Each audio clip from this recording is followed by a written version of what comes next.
Okay, let's see what is inside. Ooh, a lovely case for my smaller eyepieces. Ah, that's a bigger one. It's like a Peli case. Let me open it. Okay, this looks like a Peli case. It's not a Peli case, but it looks like it. So, that's lovely. Let me open and see. Oh, lovely. Good quality, you can see.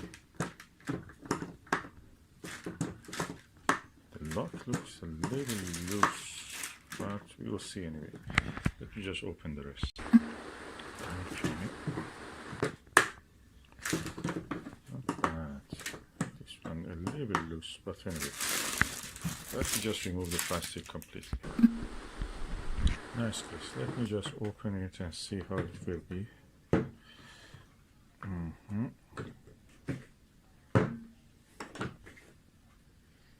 Okay.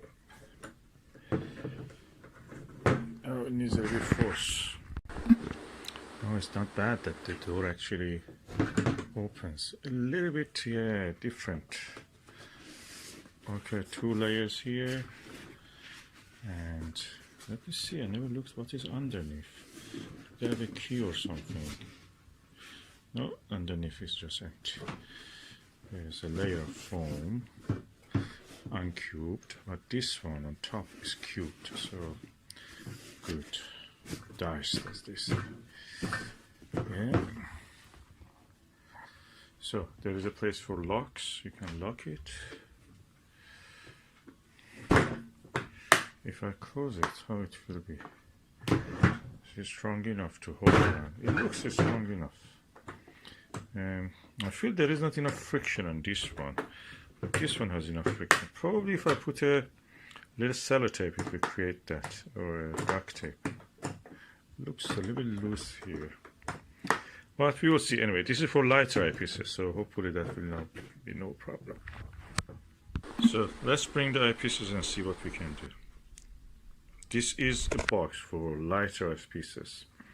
82 degrees to 70, 68, and 52, whatever that is light, and I just don't need the heavy eyepiece for the telescopes that I want to use with these eyepieces. Okay, I start from the Naglers probably. These are the lightweight Naglers. I have heavy ones also, but this is a lightweight one. Okay, this is the way that I will place these eyepieces. So it will start from the 4mm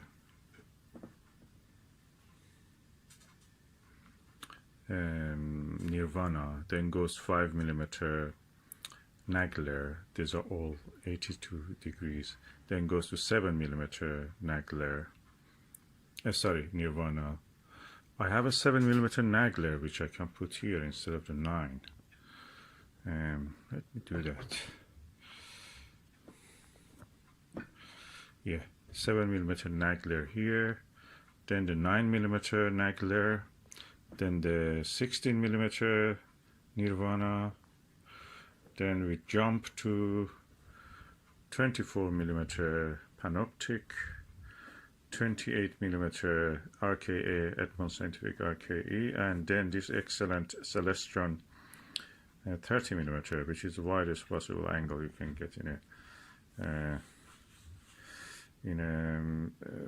1 1/4 barrel eyepiece. I think probably that's the way I would put it. Okay, of course I have a binary viewing set of this and this and some of the other binary viewers. Probably I should put these things away for a binary viewing. Or I just make a simple set for binary viewing. But at the moment I just make a space for this because I want to use this, I want to use this. And it's good to have them all close together. 9 in this set. If I put them across like this, I will have only 8 spaces.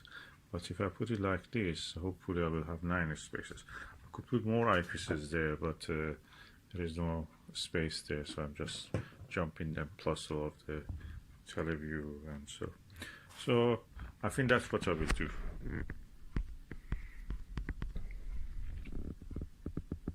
It would have been nice to have a Nagler 20 or 22 and 27, 26, but they're quite expensive. So I have a Nagler 31, but that's not the price for it. Or should I move that and put it in? No, this is a lightweight eyepieces. I want you just to have lightweight eyepieces. This is based purely on the weight. I have many other eyepieces that I want to bag them, put them on hard case, but this will be something that covers everything for me if I want to observe. So I go for this arrangement at the moment. Then if I didn't want it, I just can change it. As you know, what I will do, I will just make the outline of the eyepiece, push them down, and then press the halfway the eyepiece inside the foam, diced foam, and that will be done. So let's see how far I can do.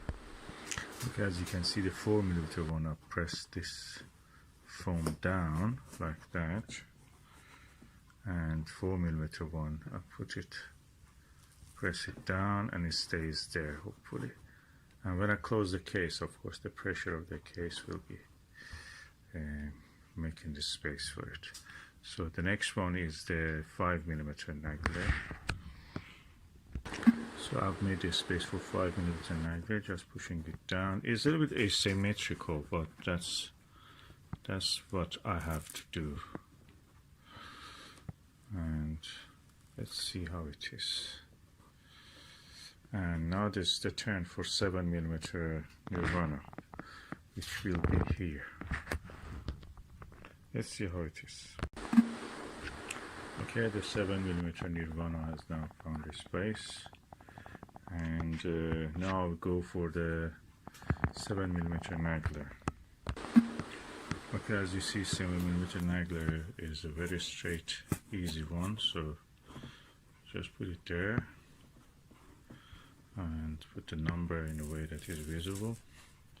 Press it down, that's it, it stays there. Next one is the big chunky 9mm Nagler, that's the original one, and J1. So it will be a little bit bigger. The new ones are slimmer and better to fit, but I have this one, so I just use the space for that and see how it will be. So that will be the space for it. Okay, that's the 9mm Nagler. Then we have a big jump to 16mm Nirvana. I've heard 12mm Nagler is not good. People had it, they regret about it, they gave it away.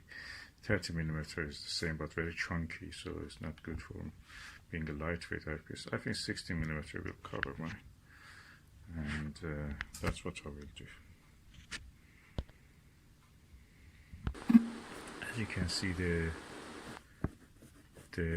Nirvana 16mm is now placed in its place, and anything that goes by mistake down, I can pluck it up. I will do it now. So 16mm Nirvana also is being placed. Now we go to the 24mm Panoptic, and let's put this down also. Okay, this is the 24mm Panoptic space I've created, a little bit asymmetric, but hopefully that will hold it. Yeah, I think that cannot be done by a little bit applying pressure on the foam. Removing is easy, putting it back is also easy, it stays where it should be, and yeah, that's nice. Okay, now it's the time for the this is the RKE, Edmund Scientific Industrial Optics RKE 28mm. Is one of the best eyepieces I've ever seen. Practically, eyepiece disappears and you see just feel the stars.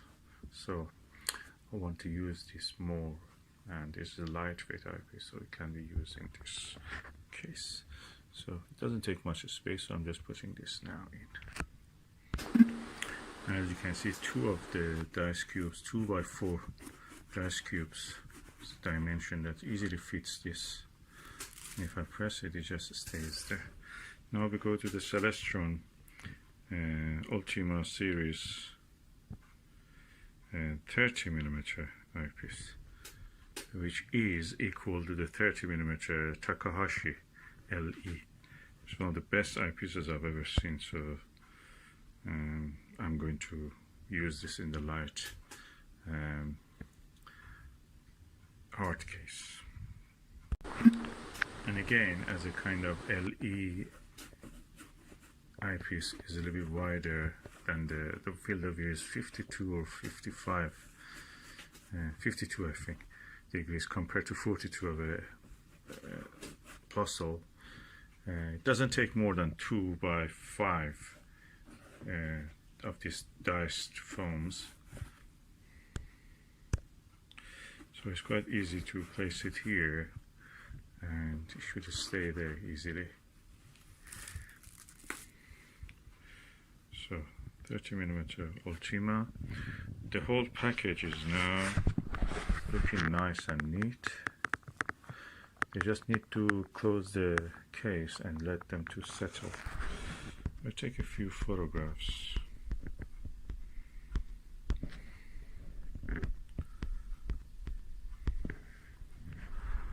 Okay, these are the light eyepieces that I will use a lot. So these eyepieces now, the lightweight ones, now I have a set of these lightweight ones from 4mm to 30mm. They are not less than, the field of view is not less than 50 degrees. I could put a Wixen HR 2.4 here, but that was a field of view is really tight, 40 or 38 degrees. So these are that's the way they are. All right, they're all right. And because I'm covering all the bases, I don't need a Barlow. If I want to just add the Barlow, that will be 4. If I add a Barlow of 2x, it will be 2.5. This will be 3.5. This will be 3.5. That will be 4.5. That will be 8. That will be 12. That will be 14, and this will be 15 degrees, 15mm, depending on the field of view and the magnification that they give with a specific telescope. They're all right. Now that's the moment of truth. I'm just going to close the case. Easy, relatively. This one is a bit loose, but yeah, it's now tight. Okay, let's hold it. I can put a lock here, even a tiny lock. And let's just see how it feels. Yeah, it's sturdy enough. That's perfect. That's perfect what I wanted. Now, from the case back to the painting of the Andromeda Galaxy.